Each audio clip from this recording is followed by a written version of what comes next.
तेजस्वी यादव कई नए चेहरे की तलाश में हैं और उन नए चेहरों में युवाओं की तलाश में हैं और युवाओं की तलाश में तेजस्वी यादव अपने विधायकों का टिकट भी काट सकते हैं।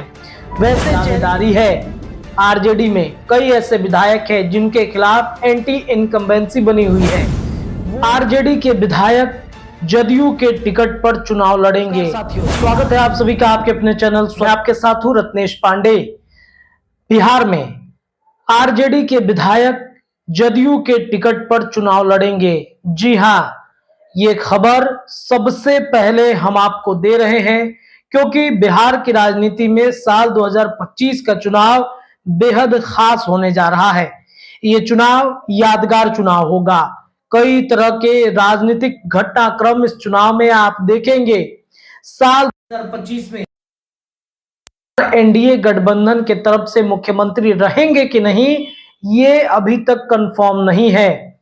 अमित शाह अभी तक ये क्लियर नहीं कर पाए हैं कि एनडीए गठबंधन के चेहरा मुख्यमंत्री का नीतीश कुमार रहेंगे, लेकिन इन सब के बीच में नीतीश कुमार भी पीछे नहीं है। अपने जनता दल यूनाइटेड को मजबूत करने की कोशिश में लगे हैं और इस बार वो नया प्रयोग कर रहे हैं।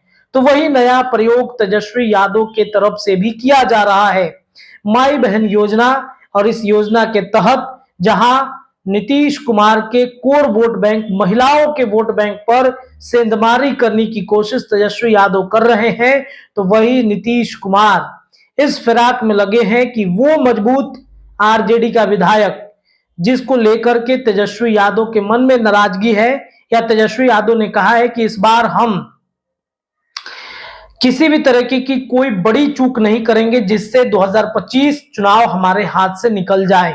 तेजस्वी यादव कई नए चेहरे की तलाश में हैं और उन नए चेहरों में युवाओं की तलाश में हैं और युवाओं की तलाश में तेजस्वी यादव अपने विधायकों का टिकट भी काट सकते हैं। वैसे चेहरे की तलाश में तेजस्वी यादव लगे हैं जिनकी मजबूत दावेदारी है। आरजेडी में कई ऐसे विधायक हैं जिनके खिलाफ एंटी इनकम्बेंसी बनी हुई है। वो तेजस्वी यादव की वजह से मजबूरन उन विधायक को वोट देते हैं जो भारतीय जनता पार्टी एनडीए गठबंधन के कोर वोट बैंक बने हुए हैं। तो ऐसे में कई ऐसे विधायक हैं जिनके बारे में चर्चा है कि तेजस्वी यादव उनका टिकट काटेंगे तो सीधे नीतीश कुमार के पास जाएंगे। इस वक्त नीतीश कुमार के पास 45 विधायक हैं। नीतीश कुमार 112 सीटों की डिमांड भारतीय जनता पार्टी से किए हैं कि 112 सीट हमें मिलने चाहिए और हो सकता है कि बीजेपी इस पर मान भी जाए। अब 112 सीटों पर विधायक कहां से तेजस्वी यादव जो है माफ कीजिएगा नीतीश कुमार लाएंगे। हालांकि पहले भी वो ज्यादा सीटों पर लड़ चुके हैं, लेकिन इस बार कुछ विधायकों को, आरजेडी के विधायकों को सेट किया जाएगा जनता दल यूनाइटेड के सीट पर। कई ऐसे विधायक हैं जिनकी टिकट तेजस्वी यादव, लालू प्रसाद यादव काट रहे हैं और वो सीधे नीतीश कुमार से संपर्क कर रहे हैं और नीतीश कुमार से संपर्क करने के बाद वो जदयू से अपनी ताकत दिखाएंगे और जीत भी जाएंगे। बीजेपी ने एक सर्वे कराया है और इस सर्वे में 222 सीटें एनडीए गठबंधन की निकलती हुई दिख रही है और इस सर्वे में ये कहा जा रहा है कि नीतीश कुमार की पार्टी जनता दल यूनाइटेड की वजह से बीजेपी को एक बड़ी जीत मिलती हुई दिख रही है। 2024 लोकसभा चुनाव में भी बीजेपी से ज्यादा जनता दल यूनाइटेड पर लोगों ने भरोसा किया और नीतीश कुमार के चेहरे के बदौलत ही वो सांसद बन पाए हैं और सांसद बनने के बाद नरेंद्र मोदी की सरकार इस वक्त देश भर में चल रही है।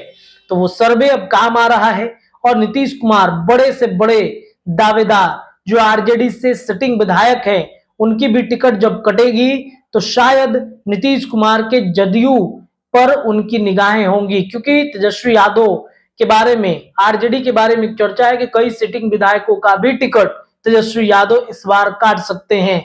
वैसे विधायक जो अब बुजुर्ग हो चुके हैं, जिनको अब तेजस्वी यादव किसी और विभाग में सेट करना चाहते हैं, लेकिन वो विधायक ये चाहते हैं कि हम लड़े तो विधायक का ही चुनाव लड़े और जनता दल यूनाइटेड में अगर वो आएंगे, जीतेंगे, तो उनको एक फायदा ये हो सकता है कि वो शायद बिहार सरकार के मंत्री भी बन जाएं। देखिए, पहले से भी आरजेडी के कई विधायक है जो तेजस्वी यादव का साथ नीतीश कुमार के फ्लोर टेस्ट, एनडीए गठबंधन के फ्लोर टेस्ट के समय उन्होंने छोड़ दिया था। नीतीश कुमार का फ्लोर टेस्ट उन्होंने सफल बनाया। आनंद मोहन के बेटे हैं या फिर कई महिला नेत्री हैं जिन्होंने तेजस्वी यादव, लालू प्रसाद यादव का साथ छोड़ा और अब एनडीए गठबंधन में है, तो उनका भी लगभग जनता दल यूनाइटेड के टिकट से वो चुनाव लड़ने की तैयारी में है। नीतीश कुमार उनका टिकट फाइनल भी करते हुए दिख रहे हैं। इतना ही नहीं, आपको ये भी बताते चले कि जदयू के कई ऐसे विधायक हैं जो आरजेडी की तरफ अपने तलाश रहे हैं रास्तों को। तो देखते हैं बिहार में क्या होता है, लेकिन विधानसभा का चुनाव इस बार का बेहद दिलचस्प होने जा रहा है। इस खबर के लिए इतना ही, लेकिन जुड़े रहिए, खबरों का सिलसिला लगातार जारी है। धन्यवाद।